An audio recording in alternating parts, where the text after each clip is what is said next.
Buenas noches, profesor Esteves. ¿Cómo está? Le habla César Rangel García. Es la oportunidad de presentarle esta breve exposición o video sobre los instrumentos internacionales que protegen los derechos de la mujer. Aquí están los derechos humanos de las mujeres, tal como aparece en la pantalla, y tenemos a la precursora de esta lucha, la ciudadana de Olimpia de Gouges, francesa, de 1791, que se basó en la Declaración de los Derechos Humanos del Hombre y del Ciudadano de 1789, que corresponden a la Revolución Francesa. Ella decía en esa declaración que la mujer nace libre y permanece igual al hombre en derechos, por lo tanto tiene derecho al sufragio universal, hay una igualdad de género y hay una ciudadanía femenina, la cual lamentablemente fue desechada porque la mayoría de hombres en ese tiempo pues despreciaban el papel de la mujer. También tenemos que en Estados Unidos en 1848 se presentó la primera convención feminista sobre los derechos de la mujer en Nueva York. Se llamó la Declaración de Sentimientos, la presentó Elizabeth Cady Stanton y Lucrecia Mott, que organizaron la primera convención feminista sobre los derechos de la mujer y juntas exigieron derechos civiles, sociales, políticos y religiosos para las mujeres.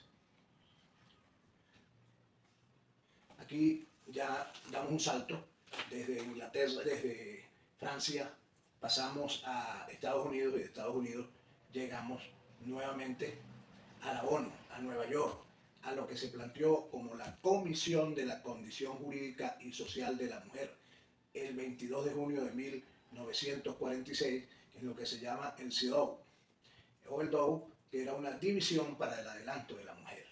Era el principal órgano internacional dedicado a la promoción de la igualdad de género, de los derechos y el empoderamiento de las mujeres.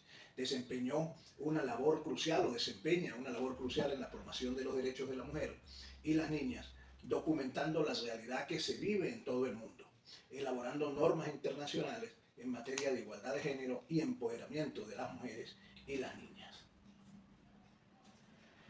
Aquí tenemos el CEDAW, que se considera la Carta Magna de los Derechos Favorables a las Mujeres, surgió en 1979 y era una convención para la eliminación de todas las formas de discriminación contra las mujeres.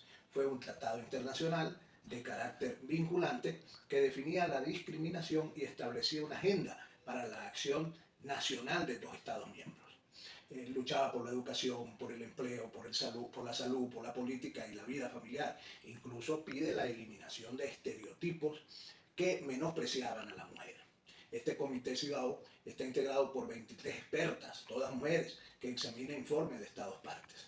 En 1999 se estableció el protocolo facultativo que permitía a este grupo CEDAW, a este comité, recibir denuncias de particulares o grupos, no necesariamente tenía que ser de la víctima. Y también recibía informes alternativos de organizaciones no gubernamentales que pueden presentar informes sombra. Son sombra porque no son oficiales, pero se tienen como tal para diagnosticar la realidad de lo que viven las mujeres en cada uno de los países miembros.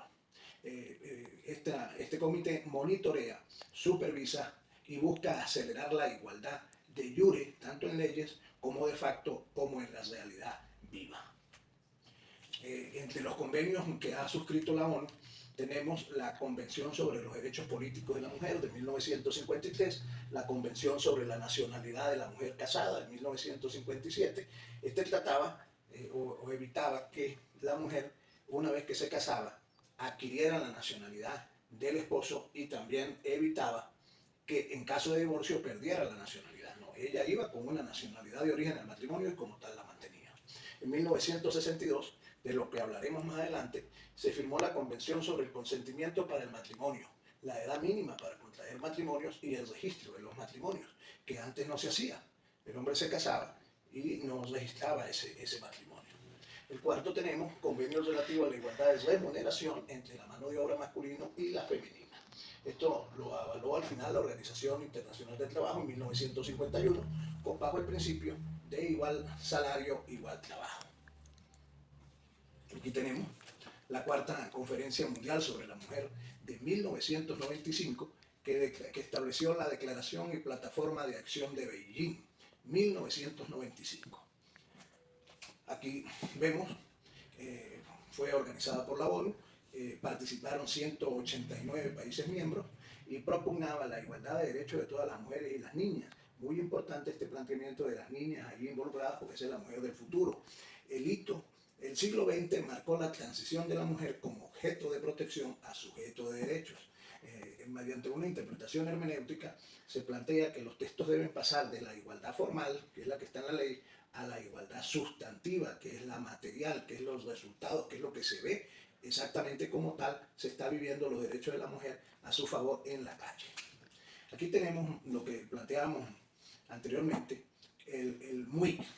Esto es la abreviatura de matrimonios y uniones infantiles tempranas y forzadas. Esto se da en muchas sociedades, en muchas culturas y en muchos países. Los matrimonios y las uniones infantiles tempranas y forzadas son una práctica mundial. 12 millones de niñas y adolescentes se unen cada año, que vienen a ser 23 por minuto y una cada 3 segundos. Más de 650 millones de mujeres viven en la actualidad, padecen las consecuencias directas de matrimonios y uniones infantiles tempranas y forzadas. Aquí tenemos como la ONU y ONU Mujeres y en fin, todos estos organismos dedicados a la protección infantil propusieron este modelo integral para prevenir los matrimonios y uniones infantiles tempranas forzadas, el MUIX. En América Latina y el Caribe, 1 de cada 5 niñas se casa o llega a uniones tempranas antes de los 18 años. Es una práctica que vulnera sus derechos humanos, limita su autonomía y reduce sus oportunidades, limita el desarrollo y la participación activa de esas niñas ya convertidas en mujeres en la sociedad. En el 2010, la ONU creó ONU Mujeres, que es una entidad de las Naciones Unidas para la Igualdad de Género y el Empoderamiento de la Mujer. Es un defensor dinámico y fuerte de las mujeres y niñas de todo el mundo. Es un impulso a la capacidad de las Naciones Unidas de respaldar y trabajar con los Estados miembros para lograr los objetivos de igualdad entre los géneros y de fortalecimiento de la mujer. Lucha contra la discriminación de las mujeres y las niñas y trabaja con todos los grupos o personas o entes involucrados, incluyendo a la sociedad civil y las organizaciones de mujeres. Esto se plantea como una decisión, como lo que debe hacerse hacia el futuro, la igualdad entre géneros, en el desarrollo y la paz del siglo XXI. Entre los desafíos actuales tenemos que la mujer vive con una brecha digital respecto al hombre, hay una feminización de la pobreza y el cambio climático tiene también incidencia en esta debilidad que presenta la mujer respecto a sus derechos. Tenemos en la Agenda 2030 el Objetivo de Desarrollo Sostenible número 5 como eje transversal, por lo tanto debe invadir todos los espacios. La visión es: la paz no es solo ausencia de guerra, sino ausencia de violencia estructural contra las mujeres. En 2023, el 70% de los hombres usaba Internet frente al 65% de las mujeres, lo que limita el acceso femenino al empleo y a la educación. No es puro a tener Internet y redes sociales, sino que tiene menos acceso a esas oportunidades.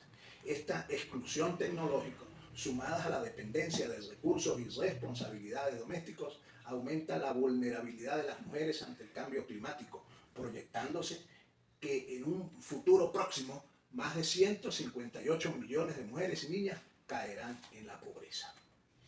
Aquí tenemos, es uno de los objetivos de desarrollo sostenible de la ONU, la igualdad entre género, desarrollo y paz del siglo XXI. Aquí lo tenemos en el logo que aparece entre los grandes objetivos próximos al 2030, que ya están por cumplirse. Como conclusión, tenemos que señalar, se ha dado una transformación histórica. La evolución de la mujer de un mero objeto de protección hacia un sujeto de derecho se ha logrado. Este camino, que se inició con el grito de libertad de Olympia de Hughes en 1791 y la convención de Seneca Falls en Nueva York, ha forjado un andamiaje jurídico teniendo como columna vertebral a la CEDAW.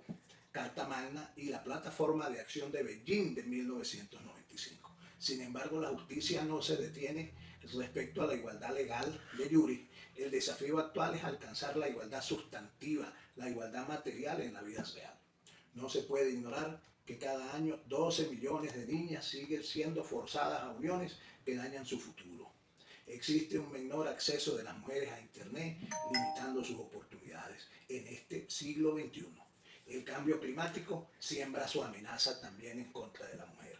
Y la feminización de la pobreza proyectan que más de 158 millones de mujeres y niñas van a pasar de la pobreza a la vulnerabilidad en grado extremo.